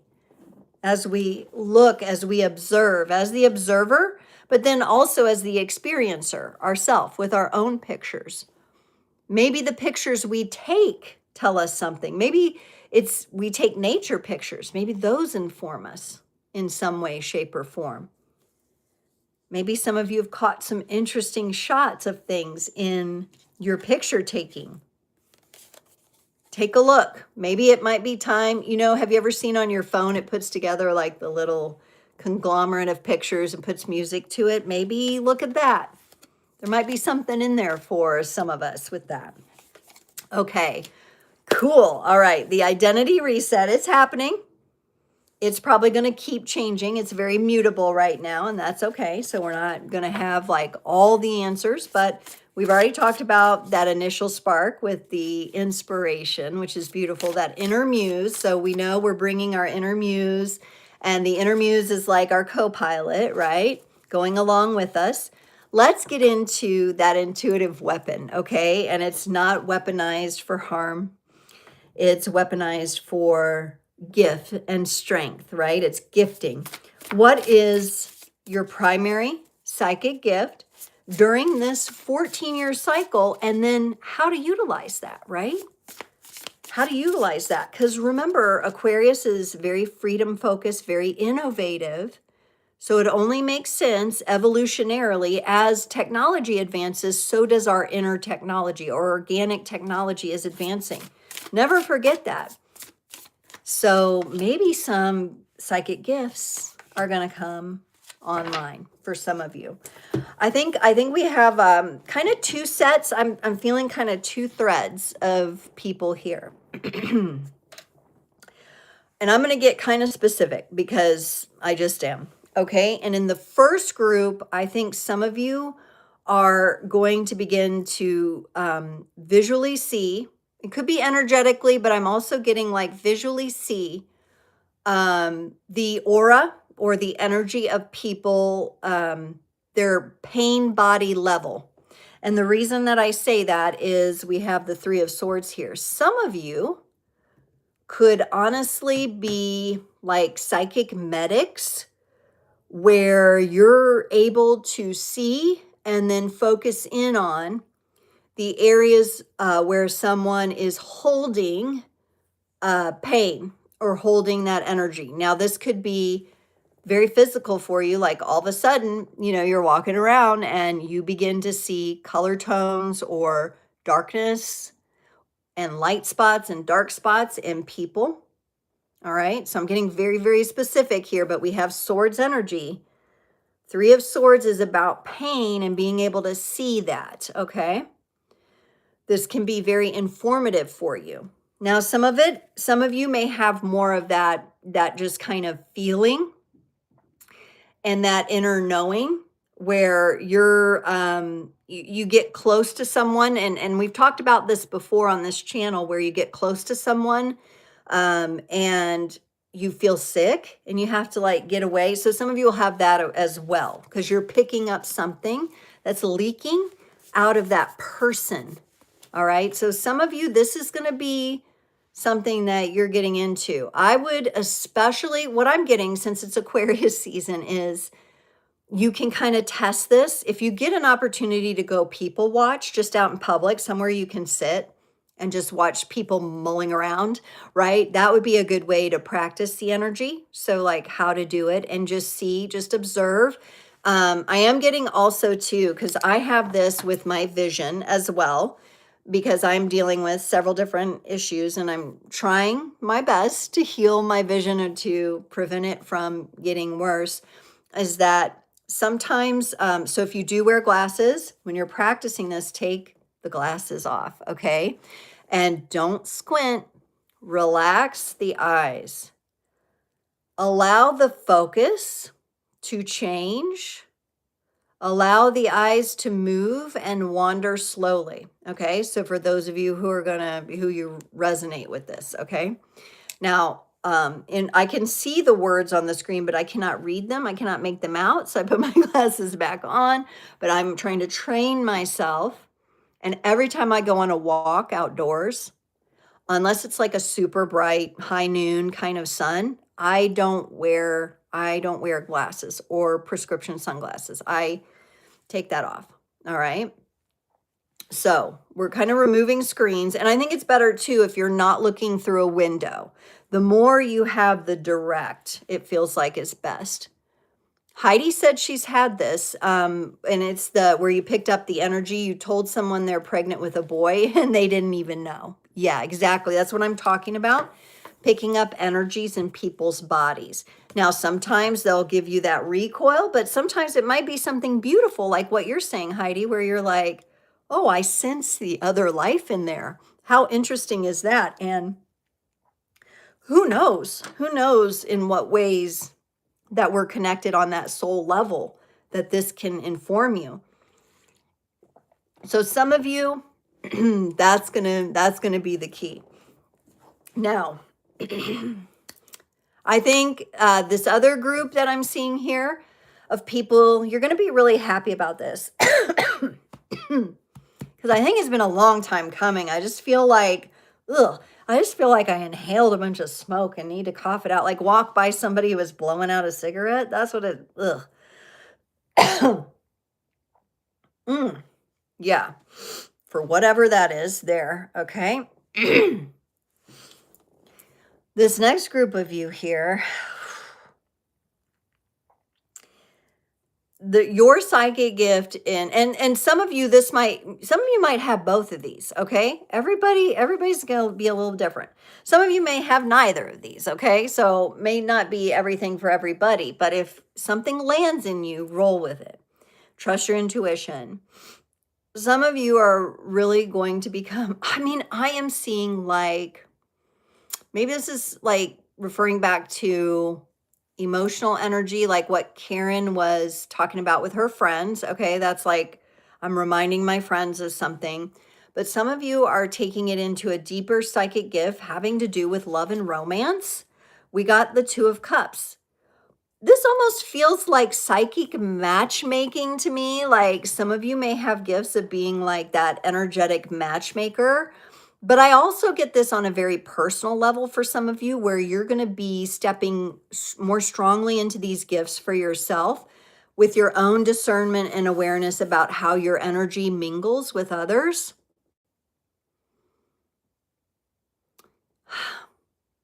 And for you all, what I'm seeing is I'm seeing you physically like with something, mixing something. Now I'm going to give some examples here that are coming up. This seems kind of off the wall to me, but it might make sense to some of you, okay? For some of you, I'm just seeing like mixing ingredients, okay? Like some of you are going to become better cooks. Like you don't measure anything anymore. You already know exactly what to add, or this is something you're going to be practicing. Like you might have followed a recipe before, but now you're like, you might read through it and you're like, cool, okay, let me go make it. Okay. And so I'm seeing that. I'm seeing like, and maybe this is because my daughter likes, she's into slime and the textile stuff, right? Making your own slime, making your own, could be your own art medium of some kind. I'm feeling like stirring, mixing, and having your hands in it somehow. Very interesting. So this could be an evolution in the tactile psychic abilities. Now, on the farther end of this, so considering all the mixing, the stirring, people who work with pottery, clay, stuff like that, okay? That's going to amplify. You're going to get better at that. There's an evolution there. But this is also, to me, I feel, going to hit some of you through physical touch.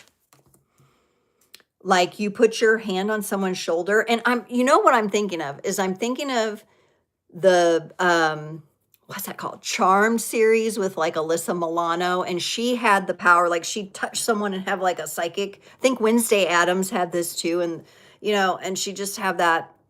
That's going to be, some of you are going to start getting jolts. Okay. We're in Aquarius season, the age of Aquarius. Electrical is going to feel like a jolt, and information, that's information passing to you through someone you physically touched. So this is going to begin to inform you in your relationships. It could just be you give your kid a hug and you feel something like there's something different there, right? That kind of energy. But it's the Two of Cups is about how you can help the person. It's a loving energy. It's like, let's see what's going on here. I'm definitely feeling the energy. Let me inform through physical touch. This could also be for some of you. I'm seeing people having a stronger connection with like trees. So having your hands like on a tree and being in communication. I was just talking to my kids about this the other day. Because we were kind of doing a science test to see if the creek was frozen. And my son pulled a branch off the tree. and I said, did you ask permission if you could pull that branch off the tree? Did you talk to the tree? And we talked about how trees move with a slower vibrational energy than us, but they're still alive. They're still moving energy. And we talked about how to connect with that and how if we want to have that communication to slow it down. I think some of you will be able to successfully really slow your vibration and have these conversations. Could be with trees, other nature elements, flowers. You know, I know a lady who does the most, I mean, the way she works with flowers is just amazing. Those of you who might raise orchids, I'm not one of those people, but wow, if there's like magic in this, in your physical touch, okay, to these things with people, plants, animals. Some of you could have it with like where you're like a veterinary psychic. Okay, that could be coming up. Heidi said, I've always been a matchmaker and yet it's hard for me too. Yes. And Heidi, I think, you know, because this is a good time for you to acknowledge that because we're coming out of that more rigidity of Capricorn season into Aquarius. So maybe this is somewhat letting go of like the idea that it's hard for you and invite more flow into that, right? I don't sense that these primary psychic gifts that we're working with over the next 14 years are going to be anything that we have to force. I do think we'll be magnetically inspired to take action on them though. So just follow it. When you get those sparks, follow it. That's what I get when you get those sparks. So quite a bit of detail there. So just go with what resonates for you. And I just gave several examples of each one. So you may have yet another example pop into your heart or your mind about that.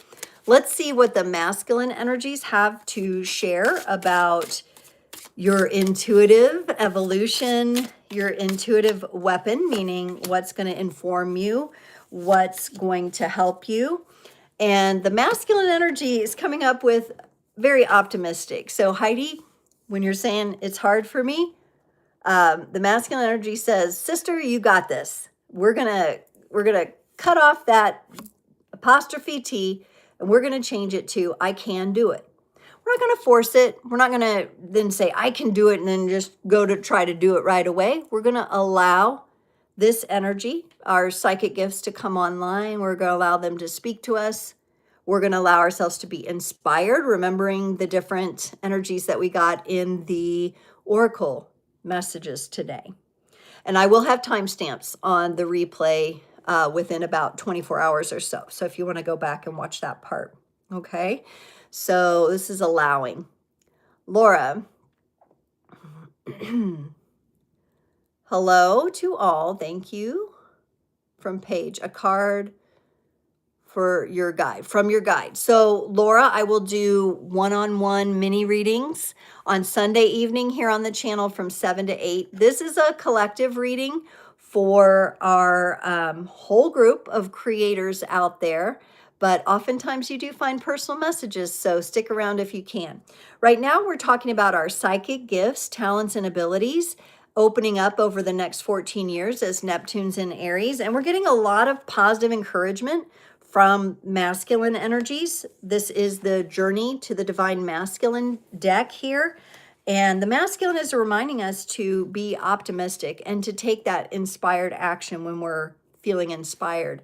Also, there's a sense of worthiness coming up, knowing that you're worthy to possess and hold these psychic gifts and energies that you absolutely, it's your natural agreement with the world, with your greater being, with your psyche. So we're getting very much encouraged by the masculine here to really allow ourselves to see how our psychic intuitive abilities come up for us and evolve for us over the next 14 years.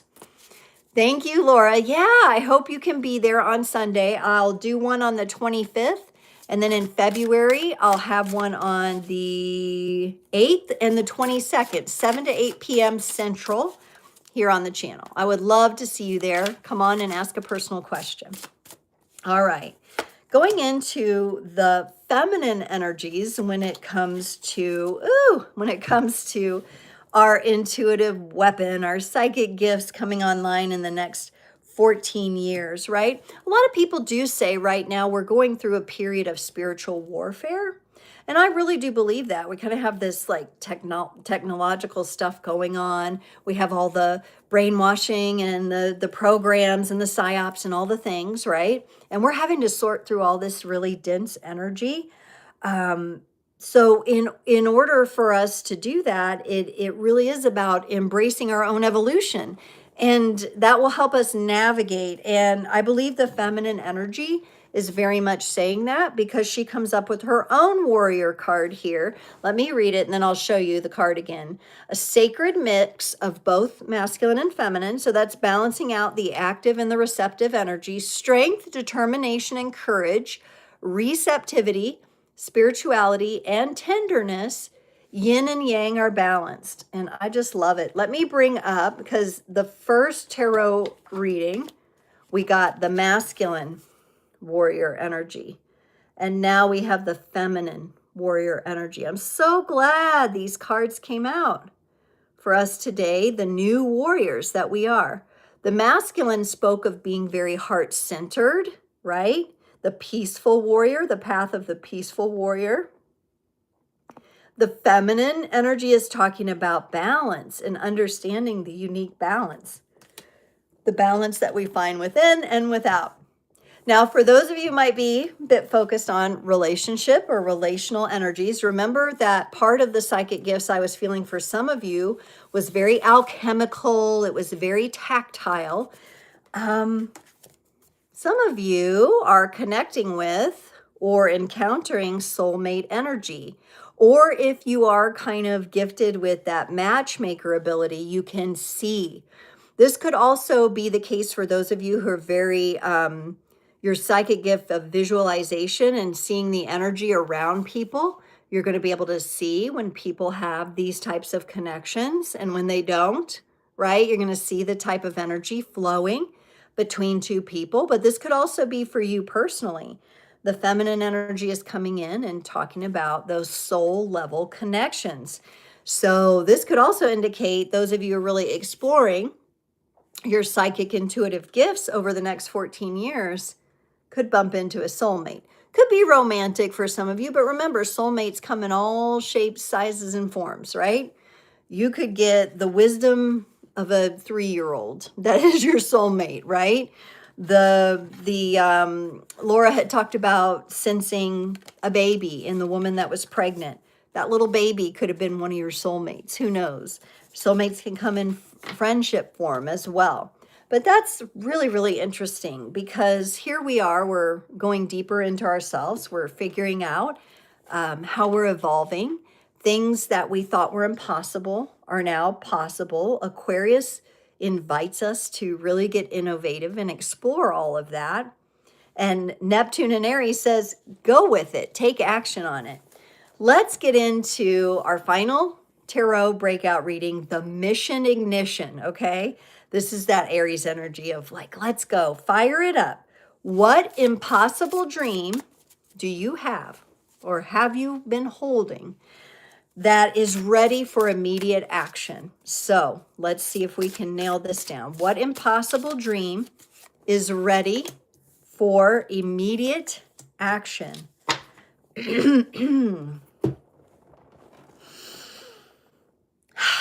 Okay, here we go.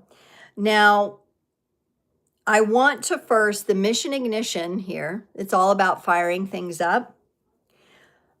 I'm getting kind of like, okay, here's where we're at and here's where we're going. And it's honestly really beautiful. And where we're at is with this Temperance card here. This is a major arcana card. So over this last cycle of Neptune and Pisces, especially I'm getting the last half of the cycle, we have been cultivating and integrating so much, balancing and goal setting and restructuring and building that foundation, that it did require a lot of temperance, a lot of patience. So we're coming out of a cycle where we've had to hold our vision. We've had to explore the light and the shadow. We've had to bring this into a balanced perspective for ourselves. That was a very important step. But I also get the words, you've been patient now for long enough. So we are shifting. This energy is beautiful for when you are creating a foundation or you're integrating the learnings from a previous cycle. So I love that we've brought that in with the energy. But the ignition, and very strangely, the Neptune energy is coming in a little. We got the King of Cups. So we got the Poseidon energy. We got Neptunian energy here with the King of Cups. And the King of Cups is all about emotional maturity, emotional intelligence, and heart-centered action. So what's speaking loud and clear to me with this card is that the action we take, what we're igniting into, must be heart-centered. Okay? It must have that heart-centered alignment. So for us personally, it's got to feel good to us. I don't think we're going to continue to take action that does not feel good to us, that continues to grind us, that continues to drain our energies. This is about aligning with that wish, that dream, right? Neptune and Pisces.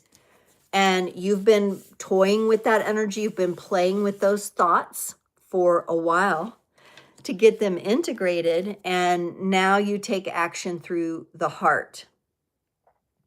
Notice that it doesn't have to be like the Aries energy can be very commanding, immediate action. Immediate action can still be gentle. The warrior can still be peaceful. And that's what we're getting here. I love that he's kind of, we've got like a singing bowl in the water and he's like touching it gently. We've got some things going on under the water, some things going on above the water. There's a lot happening here. Some things I feel like are becoming quite visible. So what I'm going to say here is those of you who have had that impossible dream or that dream, you've just trying to, you want to get traction on it. You've been trying to get going. And for some reason, you've just felt held back. Now it's time to share this with someone. At least one other person has to witness this in you. You need to bounce this idea off someone else. So whatever dream that is that aligns with your heart, it has to be shared with someone now. It's time. We have to overcome that fear. Okay? We've been patient long enough. It's time to share something you love with at least one other person. And I would say do this in the next week. This may be an idea for your next launch. This may be a job you want to apply for that you feel like is more aligned, but you're like, how would I ever get that job, right? Let the impossible become possible. Don't let the mental stories limit you here. You will never ignite if you do. This ignition is beautiful, though. It honestly is allowing space to be very heart-centered and being very loving and caring for yourself, right? Very uplifting. I'm getting an uplifting sense. Maybe this has to do with you feeling a lot better when you do share this or someone does witness you sharing your impossible dream. So in the next week, that's the goal. Talk to at least one other person about this. Let's see what the masculine has to say about it. Ooh, the masculine is like, yep, please share this. Please know that the dream that you hold, no matter how big or out of reach it seems, it's not impossible. It could come through in a different form than you originally planned, but you don't want to regret not going for it. And I saw this in a meme today. It was illustrated beautifully. It had two targets, two bullseyes. That's our temperament. That's our Sagittarius energy, the archer. And one bullseye was full of arrows, but, you know, they got close to the center, but didn't quite hit the bullseye. And the other target was blank, like someone never even tried to hit it in the first place, right? And so the masculine is saying, don't create the energy of regret. This is a bit of a cautionary message here. If you're unwilling to, or you let fear override you into sharing something, no matter how outlandish, crazy, big it feels to you, you're meant now to share it with someone else. You truly, truly, truly are. Okay. And this is going to bring a sense of active independence. This may even help you be more financially independent. That's what's coming here. That's why the masculine is saying you don't want to regret not going after this impossible dream, right? That we're making it possible. We're creating a new reality. And so I'm going to embrace the independence here. I'm going to take action to embrace the independence. I'm going to do it in my way from the heart energy. I'm blending everything I've learned together, and I'm bringing it into the reality field with a great emotional maturity, which is beautiful. Emotional intelligence, I feel like here is off the charts with this. I think sometimes people forget about that, you know. There's such a focus on mental intelligence, and it actually seems like what's happened is the emotional intelligence is almost de-evolved in our world, in the reality field. And you can see some of that. So we're bringing it back. We're bringing it back through alignment with our intuition. She hasn't come up here, but I'm getting a very high priestess feeling here for those of you who connect with the high priestess card. Yeah, I'm not going to force her to come out. I just feel that energy. Let's see what the feminine energies have to advise with the impossible dream. The mission ignition. Ooh, I'm going to get one more. One more, please. One more. Oh my. No, another one. The feminine's going there with this. We're going to acknowledge all of these. Oh my. We are women. We are something else with these energies. Okay. Okay. There's a story here that wanted to unfold. I pulled a bunch more cards. Okay.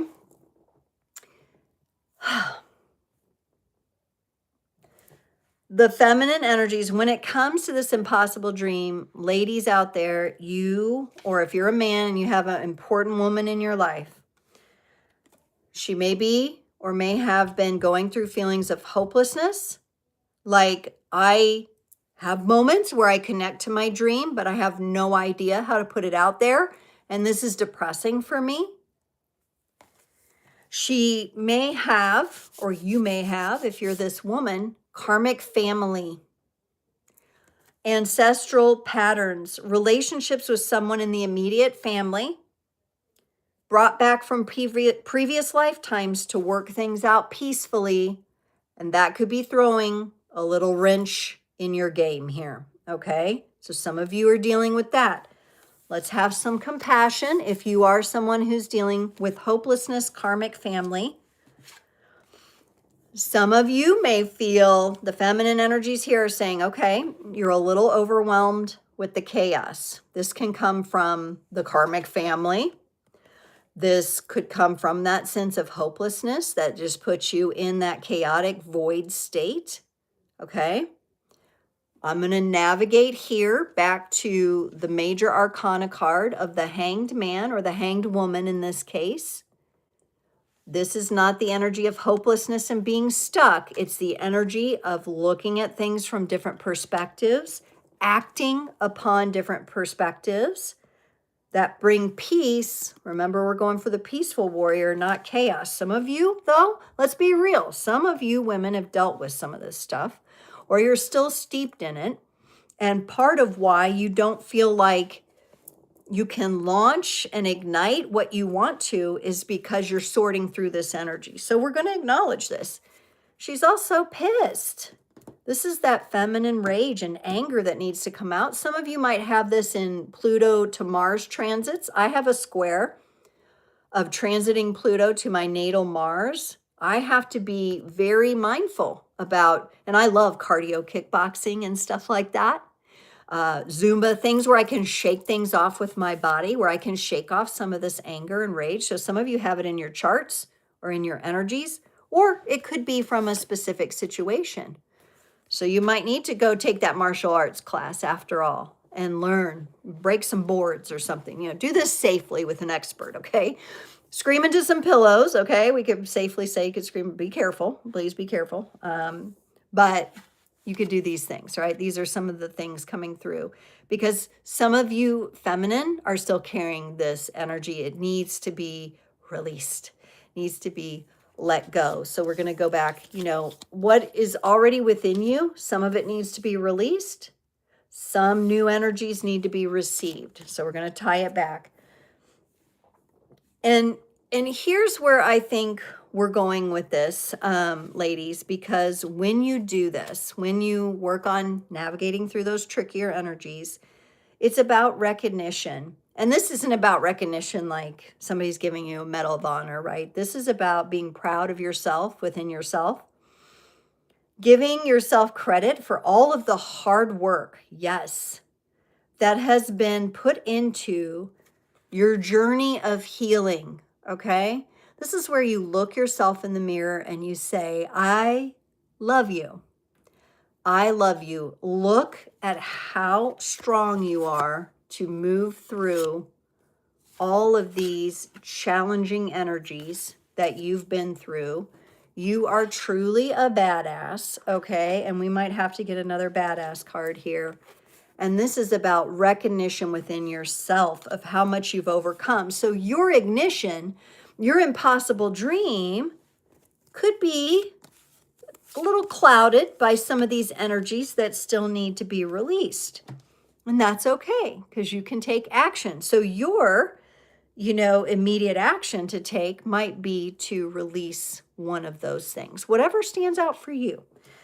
Let's end it with a final affirmation from a badass card here. And just a reminder, I will be back next Friday. We'll be talking about maybe how Neptune and Aries has landed in us. We'll be talking about the other things coming up because we're almost to February. Oh my goodness. We'll be, of course, going with the Astrotarology, where we blend the tarot and the astrology together and learn from the archetypes and the stars, which is great fun. I'm loving it. And you can be a beginner, you can be intermediate, you can be an expert. There's something for everyone on Creators on the Crest, and I have just loved having you here today. Let me know if you have any final thoughts while I'm shuffling here. Go ahead and put those in the comments there. You all know that my live Q&A, where you can ask a personal question and get a mini reading, is coming up this Sunday, the 25th. As long as I have electricity, we've got this winter storm, blah, blah, blah. If I lose power, okay, and Wi-Fi, I won't have it. I'll have to do it another day. Usually I try to do it whenever I get power back. That happened once before. I did it on a Monday. So keep your eyes on the channel. I still have a hotspot. I can still post, but trying to go live on a hotspot, it's too glitchy. So yeah. Oh, thank you, Heidi. Thank you so much. I'm glad you've enjoyed it. All right, we're going to get one more affirmation for all of us. Oh, and it's perfect because having just kind of come off that message of what might be holding some of the feminine energies back, it says, I let go of the shit that no longer serves me. I let go of the shit that no longer serves me. Yeah. Shake it off, bounce it off, scream it out, whatever you have to do. Move that energy, let it go, because you are meant to recognize yourself, how far you've come in the last 14-year cycle, recognizing yourself as you step into this identity shift. I think some very different, unique, Aquarius brings in quirky, unique kind of energies.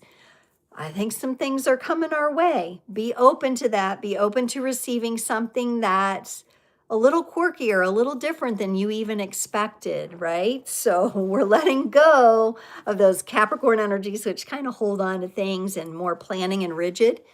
And we're like, okay, let's explore the possibilities. All right, everyone, I hope to see you. Also, one more thing, Astrotarology is my long form video. It comes out every Tuesday afternoon. So I just did one, and we got into the Aquarius energies, and I did this vessel spread that talks about you as the vessel. And we talked about the planets that are still congregating in Aquarius right now. So it's still very relevant. So if you haven't checked that out, check it out. Let me know in the community post. I usually post on Monday, Wednesday. I have polls there. You can talk to me there, interact. If you have ideas or there's certain themes or things you'd like me to talk about, I'm very open to that. Put that in any of the comments. I am at the point I read all the comments still and respond to them. So please do that. It has been a pleasure to be with you all today, and I hope you have an awesome weekend. If you are in the path of the winter storm, please be safe, be careful. Make sure you're hydrated out there, and I will see you next time. Bye.